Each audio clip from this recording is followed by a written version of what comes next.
Con la Pascua sucede algo parecido a la Navidad. Y es que es celebrada por mucha gente en todo el mundo, pero entendida por muy pocos. ¿Qué significa realmente la Pascua? ¿Y qué tiene que ver con nuestras vidas? ¿Qué implica para nuestras vidas que Jesús murió y resucitó hace más de 2000 años? En el pasaje que hoy quiero compartir con ustedes, la Biblia nos enseña 3 maneras diferentes de ver la resurrección del Señor Jesucristo. Y voy a pedir que tengan abiertas sus Biblias en el Evangelio según San Juan, capítulo 20, versículo 1, que se acaba de leer, que dice así. Evangelio según San Juan, capítulo 20, versículo 1, que dice así. El primer día de la semana, María Magdalena fue de mañana, siendo aún oscuro, al sepulcro y vio quitada la piedra del sepulcro. Dice la Biblia que María Magdalena, esa misma a la que Jesús le había expulsado 7 demonios, fue el domingo muy temprano con las otras mujeres a ver la tumba donde había sido colocado el Señor Jesús. En esa época no había, como ahora hay, empresas funerarias que se encargan de preparar el cuerpo para la sepultura, el velatorio y todo lo demás, sino que en esta época era la misma familia o eran los amigos más cercanos los que tenían que preparar a la persona que había fallecido para lo que era el entierro. ¿Y cómo lo hacían? Limpiaban el cuerpo, lo ungían con especias aromáticas, una especie de perfumes, y luego lo vendaban con unas tiras de lino, de tela de lino, empapadas en una especie de perfume, de pies a cabeza lo vendaban, así como si fuera una momia, y luego colocaban el cuerpo sobre una tabla, y esa tabla la ponían en una especie de cueva. Y en esa cueva cerraban la entrada con una piedra grande, y así lo dejaban 1 año aproximadamente. Entonces, después de 1 año, eso ya estaba consumido, iban, retiraban los huesos, lo ponían en una pequeña cajita y lo ponían donde estaba el resto de la familia, enterrada el resto de la familia. Así que ese era todo el preparativo que había en esa época cuando una persona fallecía. Pero cuando todas esas vendas que se le ponía alrededor era común en estos tiempos, ¿no? Ustedes recordarán a cuando Lázaro resucita, que Lázaro sale de su tumba y aparece todo como una momia, todo así enrollado, y Jesús dice, desátenle, porque era justamente esta forma de ser sepultado. Así que Jesús, como dijimos la semana pasada, fue crucificado el día viernes a las 9 de la mañana y expiró a las 3 de la tarde del mismo viernes. Así que para los judíos que tenían que preparar, para la familia y los amigos que eran judíos, que tenían que preparar a Jesús para su entierro, no había mucho tiempo porque ya eran las 3 de la tarde y al atardecer, al anochecer, para los judíos empezaba el día de reposo. Y no se podía hacer nada que tuviera que ver con trabajo. Así que muy rápidamente limpiaron el cuerpo del Señor Jesús, lo vendaron con esas vendas, con esas telas, y lo llevaron al sepulcro, una especie de cueva, lo pusieron sobre la tabla y cerraron la entrada. Así que María Magdalena y el resto de las mujeres esperaron todo el día de reposo, día sábado, y el domingo temprano sí fueron al sepulcro para terminar la tarea de ungir con las especias, con los perfumes, el cuerpo del Señor. Así que ellas, por eso estaban bien tempranito el domingo por la mañana para ungir el cuerpo del Señor Jesús. Pero cuando María Magdalena llegó al lugar, vio que la piedra estaba corrida, que la entrada estaba abierta y que el cuerpo del Señor no estaba allí. Ustedes pueden imaginar lo que eso significa, el shock que habrá sido para ella en ese momento. Es algo parecido como que ustedes entierran a un ser querido y al día siguiente van a poner flores al cementerio y encuentran que todo está salido y todo está afuera y nadie está ahí y uno piensa, se lo han robado. Y es justamente lo que María Magdalena pensó. Versículo 2 y 3 dice, entonces corrió y fue a Simón Pedro y al otro discípulo aquel al que amaba Jesús, y le dijo: se han llevado del sepulcro al Señor, y no sabemos en dónde le han puesto. Y salieron Pedro y el otro discípulo y fueron corriendo al sepulcro. Aquí dice que María Magdalena fue corriendo y le avisó a 2 de los discípulos. Uno es Pedro y el otro es Juan. Cuando la Biblia habla del discípulo que a Jesús amaba, es Juan, es el mismo que escribió este evangelio. Y va y les dice a ellos: el Señor no está, el cuerpo del Señor no está, alguien se lo robó. Y ellos reciben esta noticia en ese momento. Ahora, pongamos un poquito en el lugar de los discípulos. Los discípulos estaban bien tristes. Estaban tristes porque ellos habían esperado que Jesús se haga rey y que los libre del poder del imperio de Roma y los haga un pueblo poderoso. Y Jesús había sido llevado preso, lo habían azotado, lo habían golpeado, lo habían insultado, lo habían condenado a muerte y lo habían crucificado, como si fuera un criminal. Y ellos lo seguían de lejos, algunos, otros escaparon, pero hasta el último minuto, imagino yo, habrán esperado un milagro. Hasta el último respiro del Señor habrán esperado que algo sensacional pase y que Jesús se haga rey de todos, aplaste a todos los enemigos que estaban burlándose y algo sensacional pasara y un milagro grande sucediera. Y ellos habrían esperado hasta lo último eso porque ellos querían que Jesús fuera rey.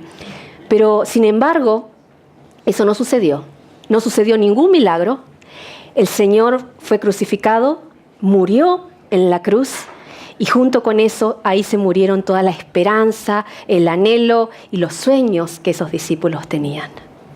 De repente, ellos se sentían muy confundidos y pensaban: ¿qué habrá pasado?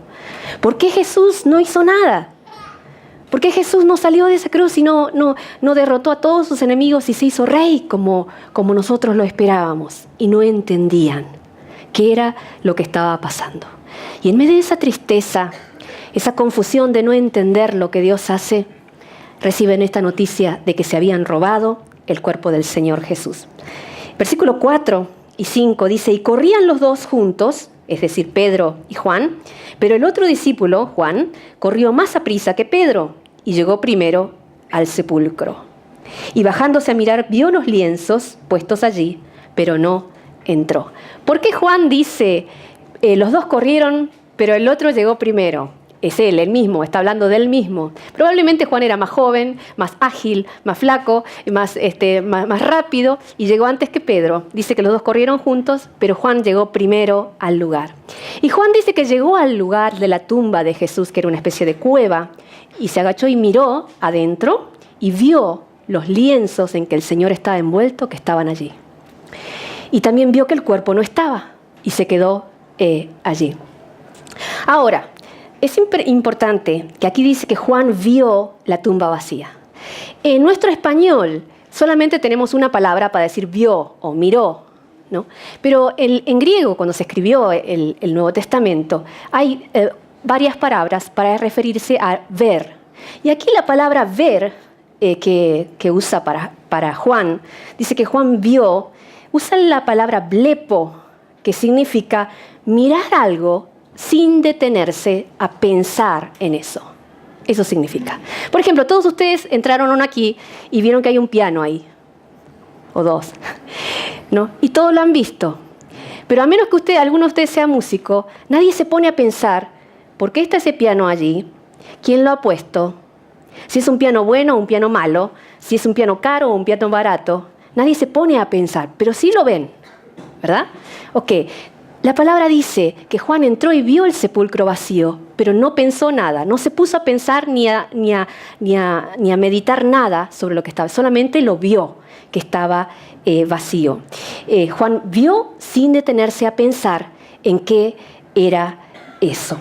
Quiere decir que él vino corriendo, vio los lienzos, vio que el cuerpo no estaba, pero no pensó nada más. Y esta es una manera de ver la tumba vacía de Jesús. Hoy en día, algunos ven la resurrección como una resurrección y nada más. ¿Qué quiero decir con esto?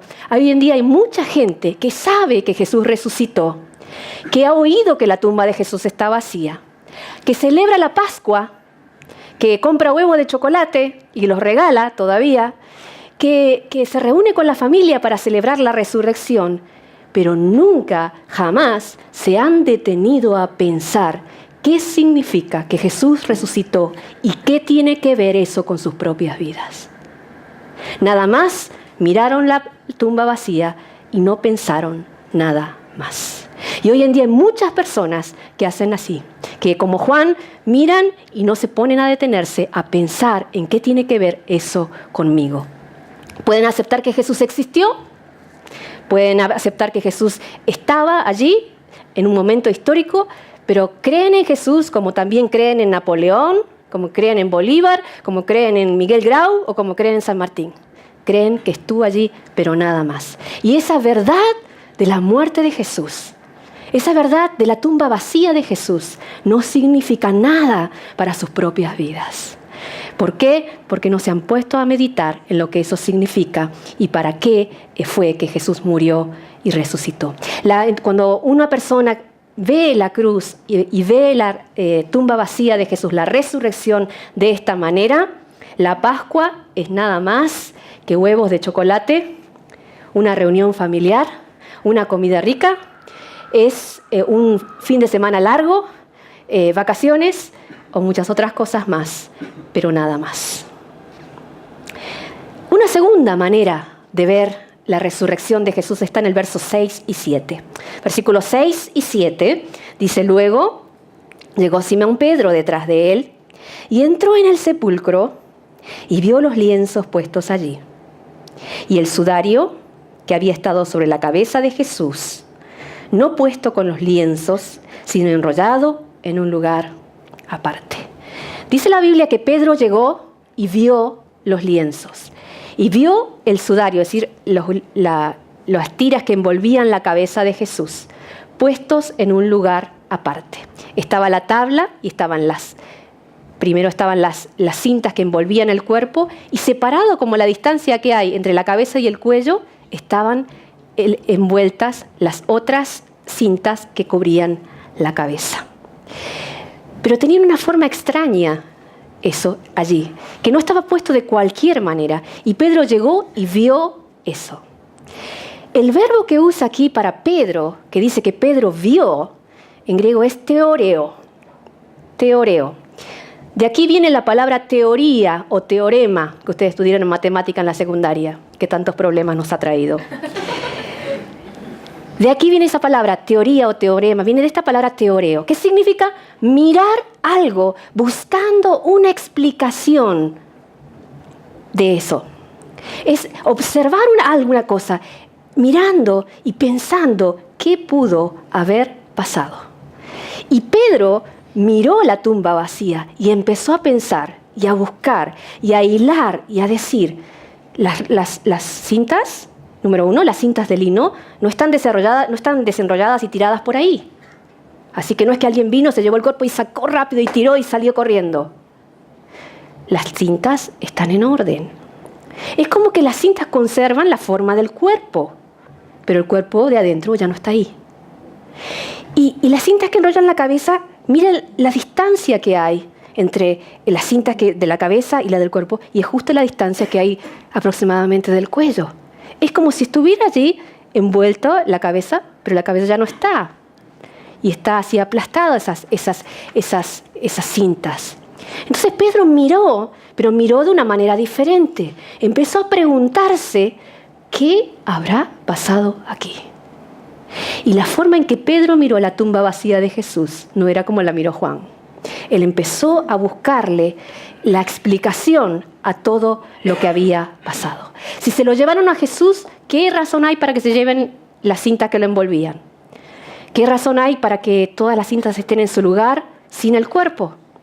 Y Pedro trató de buscar una explicación lógica para todo lo que estaba viendo. Y hay personas que ven la resurrección de Jesús de esta manera. Ven la resurrección como un tema para discutir, para un tema de controversia o un tema de investigación. tratan de buscar las explicaciones. Y hay un montón de gente que uno escucha hablar hoy día, gente que no cree en Dios incluso, que hablan de la resurrección, tratando de explicar las cosas desde su punto de vista. Los judíos, hasta el día de hoy, explican que a los discípulos, cuando la guardia que estaba afuera se quedó dormida, los discípulos vinieron y se robaron el cuerpo de Jesús. Y hasta el día de hoy los judíos creen eso. Creen que el cuerpo fue robado por los discípulos mientras la guardia dormía. La guardia, en ese momento, que estaba afuera de la tumba de Jesús, tenía por lo menos 12 soldados. Y no eran 12 soldados recién contratados, eran profesionales. Y eran gente que sabía que si algo pasaba de lo que estaban cuidando, por ejemplo, si cuidaban un preso, el preso se escapaba, o si estaban cuidando una tumba, alguien venía y robaba, no solamente al que no se dio cuenta, sino a toditos, a los 12, le cortaban la cabeza. Entonces eran profesionales y sabían ellos que su trabajo era serio. Pero casualidad dicen los judíos que todos los soldados, los 12, se quedaron profundamente dormidos, y mientras vinieron los discípulos y se robaron el cuerpo. Mi pregunta es, si estaban profundamente dormidos, ¿cómo vieron que eran los discípulos los que se robaron el cuerpo de Jesús? Tenían la cámara oculta. ¿Sí? Y otras personas también buscan explicaciones como estas. Otras personas dicen que Jesús no murió, sino que Jesús estaba desmayado y que por eso después volvió así a revivir, pero que no murió realmente. Y tratan de analizar y buscar las explicaciones que los deje satisfechos de la muerte y resurrección de Jesús. Buscan y ven la tumba vacía y tratan de buscar y analizar y buscar explicaciones que los hagan sentir satisfechos. Yo era así. Antes de conocer al Señor y cuando fui a la iglesia por primera vez, yo me dije para mí misma, yo no voy a ser una fanática. Yo veía a mi tía que era cristiana y que predicaba desde ahí adelante y yo decía, yo no voy a ser nunca como ella. Yo no voy a creer en nada que yo no entienda. Así que yo quiero entenderlo todo. Y entonces yo quiero entender todo acerca de Cristo antes de decir yo voy a creer en Él. Yo no soy una persona emocional que se decida por las emociones, nunca lo he sido. Y entonces, pero especialmente en esa época de mi vida, yo decía, yo no voy a creer en nada que no entienda. Entonces buscaba la explicación para todo tenía que tener su explicación. Así que lo que hice fue, yo iba a la iglesia todos los domingos, cantaba, todo, pero yo no creía.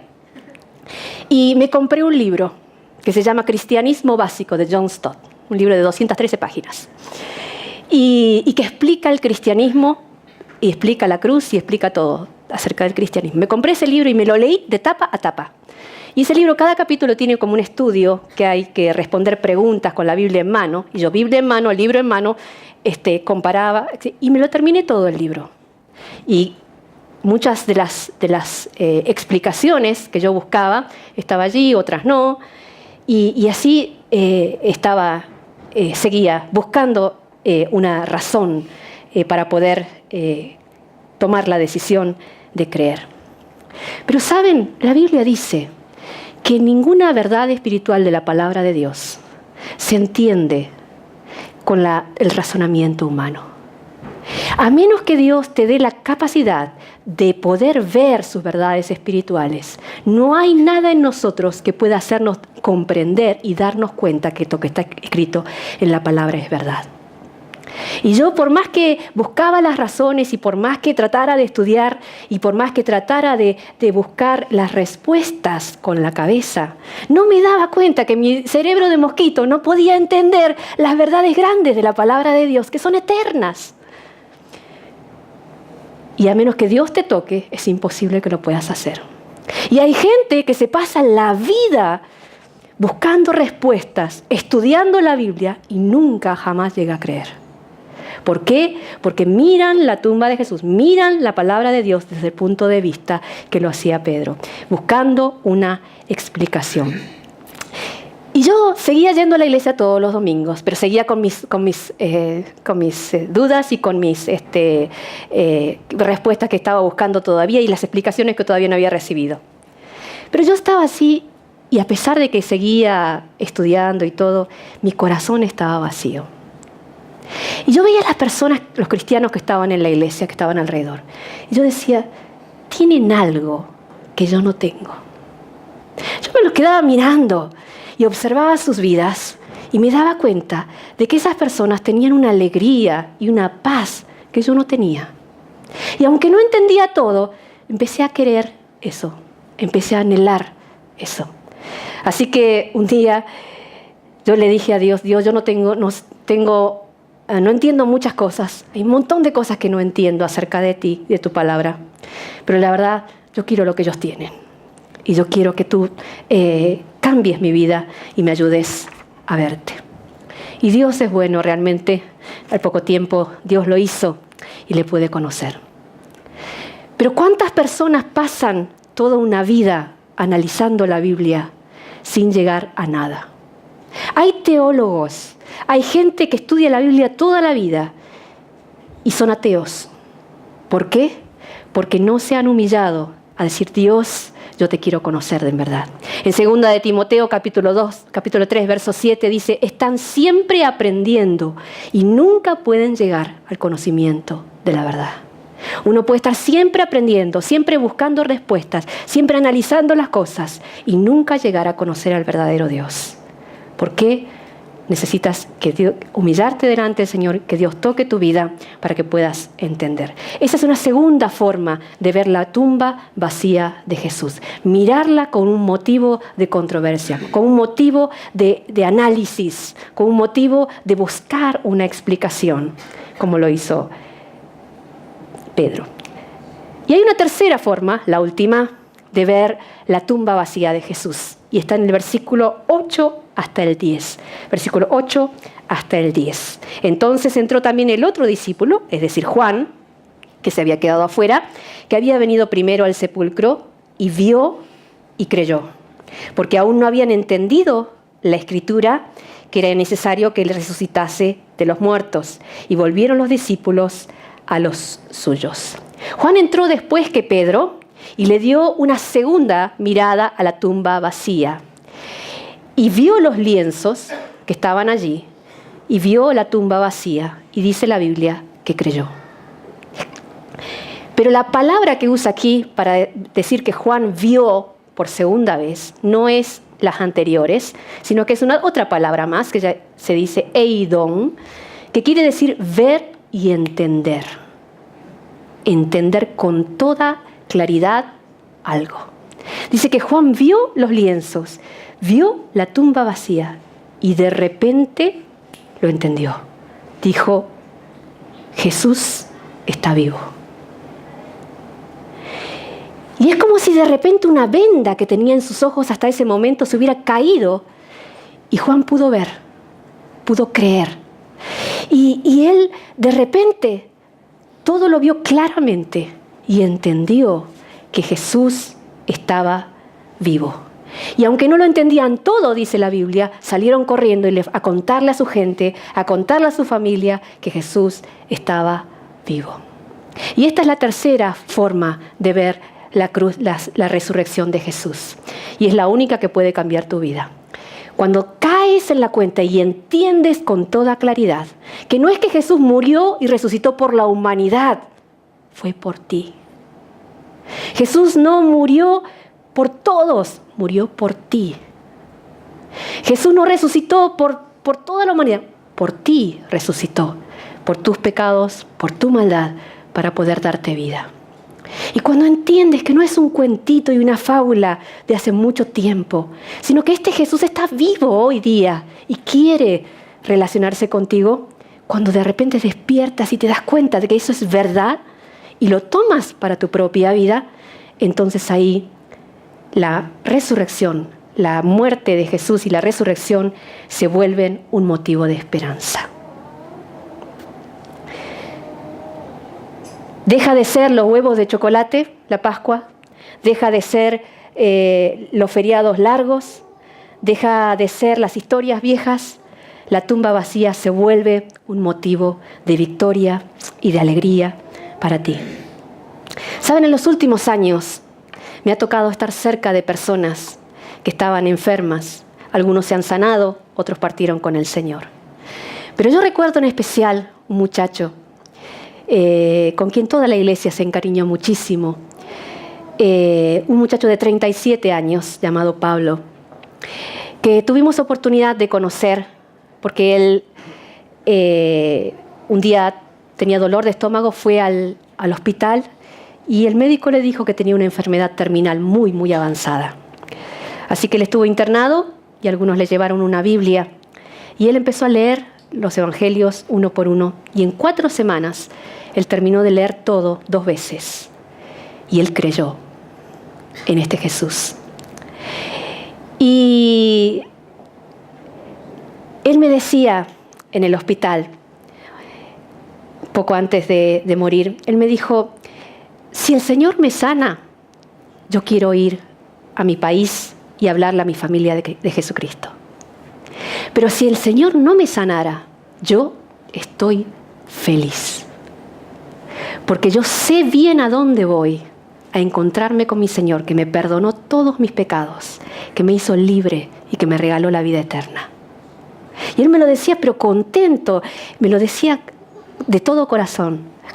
Y la alegría y la paz y la esperanza que él tenía es algo que yo nunca voy a olvidar. No se puede comparar. Y esto es lo mismo que sucede con cada persona que entiende con toda claridad que la muerte y resurrección de Jesús fue por uno mismo. Y a mí me encanta predicar en los funerales de las personas que parten para estar con el Señor. Es algo que me gusta, porque hay una esperanza y hay una paz y un consuelo, porque uno sabe que para el cristiano la muerte no es el fin. Y la resurrección de Jesús es lo que cambia todo. Según lo que sea la resurrección de Jesús para ti, es como tú vas a enfocar toda tu vida y como tú vas a ver el día de tu muerte. Si la resurrección de Jesús para ti nada más es una historia o es algo que está allí, pero no tiene nada que ver contigo, entonces vas a enfocar tu vida de una manera y tu muerte de una manera. Pero si la resurrección de Jesús en tu vida es la victoria de Jesús sobre el pecado y sobre la muerte, entonces tu vida te va a tomar otro rumbo. Y la tumba de Jesús, a diferencia de todas las tumbas que hay, está vacía. Y esa es la característica del cristianismo. Hay muchas religiones en todo el mundo y hay muchas personas que creen en muchas cosas. Hay gente que cree en Confucio, hay gente que cree en Mahoma, gente que cree en Buda. Mucha gente. Pero tú vas hoy a la tumba de Buda y ahí lo vas a encontrar. Y vas a la tumba de Mahoma y ahí lo vas a encontrar. Y puedes ir a la tumba de Confucio y ahí lo vas a encontrar. Pero vas a la tumba de Jesús y la tumba está vacía porque el Señor está vivo hoy. Y esa es la esperanza que tenemos los cristianos, de que la muerte fue vencida de una vez y para siempre por Jesús en la cruz. Jesús nunca va a volver a morir. Otros, como Lázaro, resucitaron y volvieron a morir. Pero Jesús jamás va a volver a morir, porque Él venció de una vez y para siempre la muerte y el pecado. En este mundo que nos toca vivir hay aflicción. Nuestro cuerpo se envejece, las canas aumentan más de lo que quisiéramos algunos. Las enfermedades vienen, las personas que amamos nos fallan. Es un mundo en que hay aflicción. Pero en Juan capítulo 16, verso 33, este mismo Jesús resucitado dijo, en el mundo tendrán aflicción, pero confíen, yo he vencido al mundo. Yo he vencido todo eso. He vencido la muerte, he vencido la enfermedad, he vencido la injusticia, he vencido el pecado de una vez y para siempre. Confíen en mí, yo he vencido el mundo. ¿Cómo miras tú?